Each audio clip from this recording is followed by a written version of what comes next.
So yeah, I'm taking this this challenge from Yusuf Ali, good brother, man, comedian from Cleveland, doing this thing out in Cali now.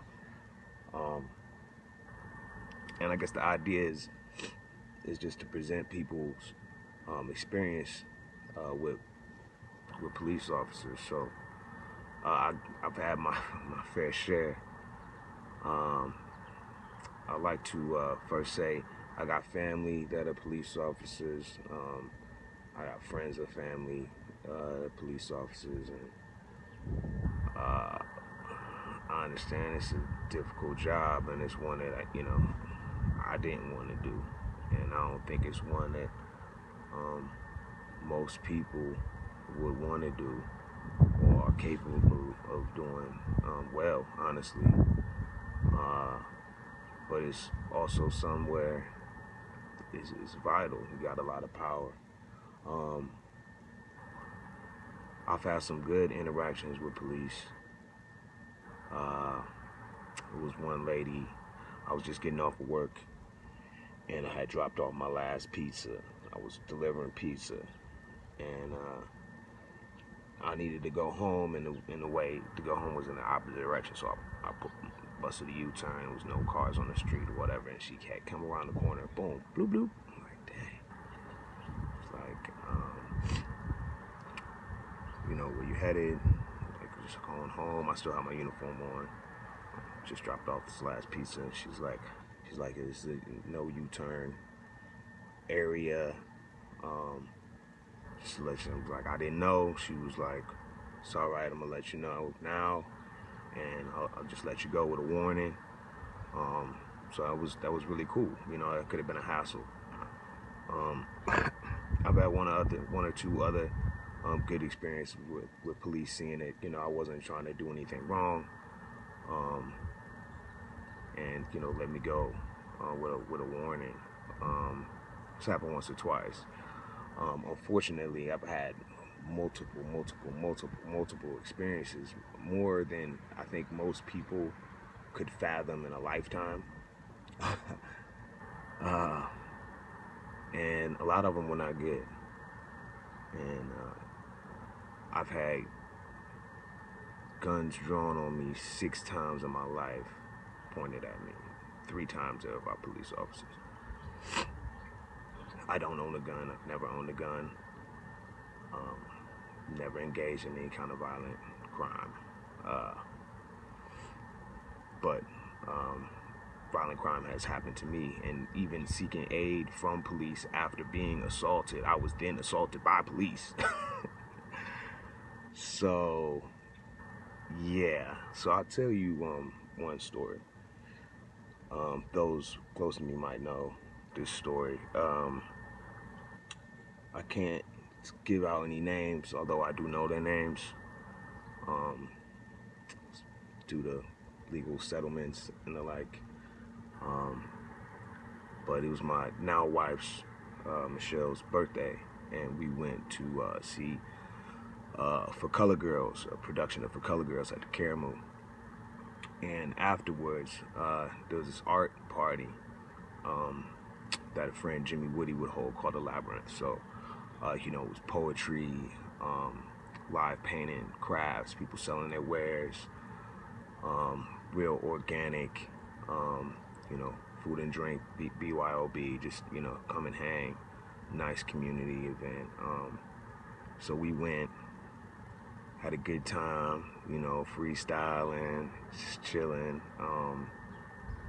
and I head home. And at the time, I was staying with my mother and my brother. My mother was out of town.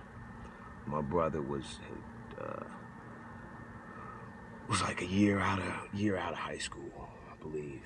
And so I get home, and it's like it was 2 cars in the driveway.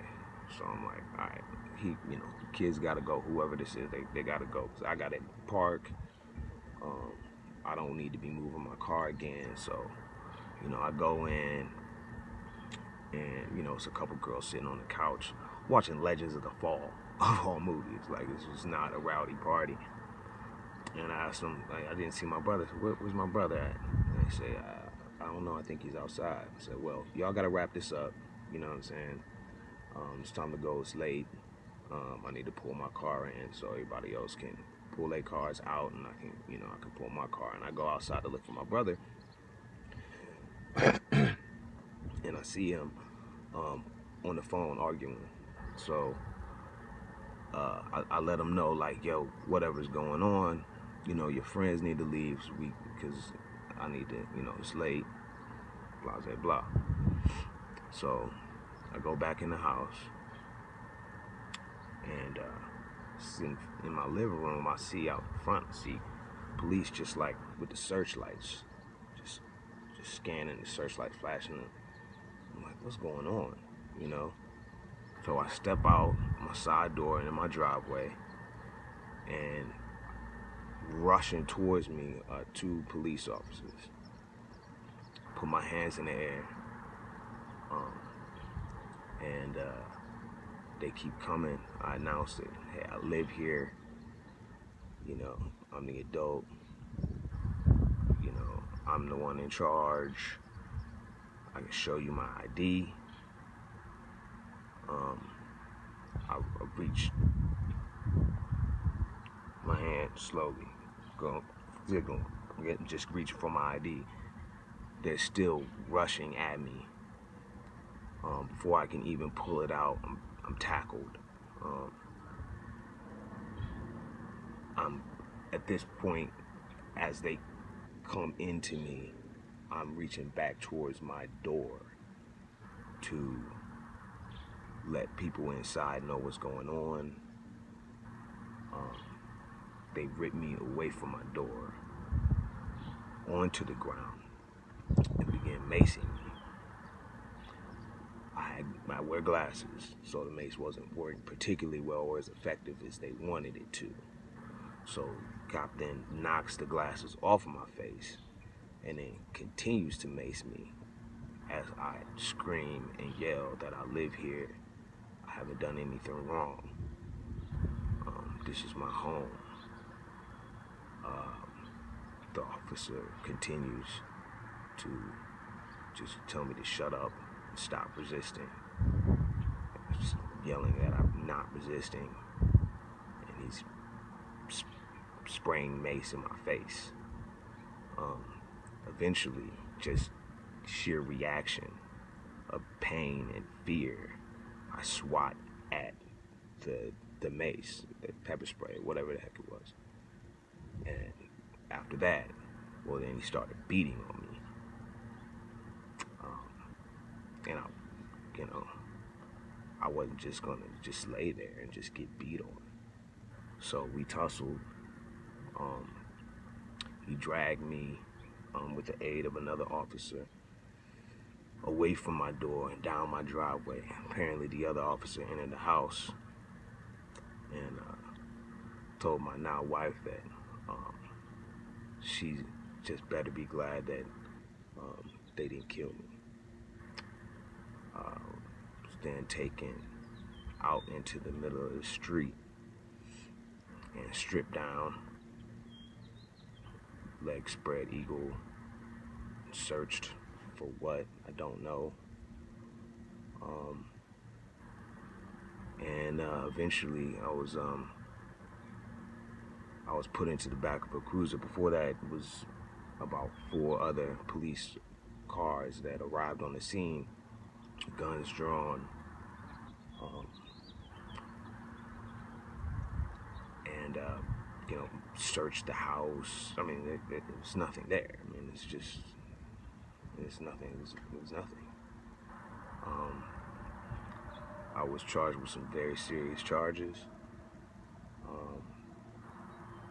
and really traumatized from that situation. I came into that with a very skeptical idea of what the role of policing in the state, what that means to everyday people, and what the clear directives are of officers, and I was very attuned to the idea that they're protecting and serving the state and the vested interests of the state, and those vested interests weren't necessarily mine.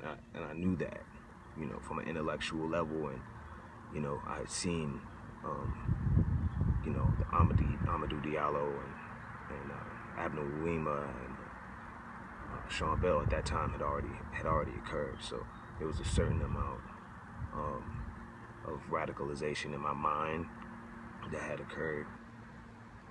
And I'm a student of history. I don't know America's history, but to have it visited upon me so personally really has deeply affected me. And it's trauma, and I don't know who I would be if that never happened to me. I don't know, but it did, and I'll never be the same when I hear sirens, confronted with any police interaction. My hands start to shake. And that was not the last time. I've had several other experiences within several jurisdictions that were not cool. But that was probably the most outlandish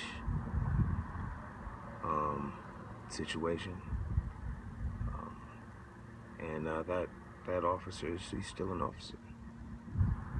When I was taken in, I was telling all the officers my story, and one of the officers in booking, actually, he said,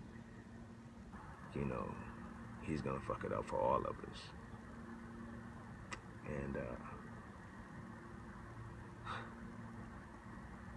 I just implore, like anyone, if you are an officer and you're out here trying to do the right thing and just uphold the law and keep people safe.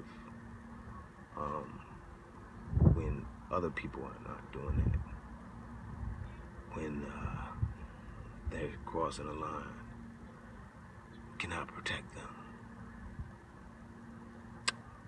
Because we're dying. We're dying.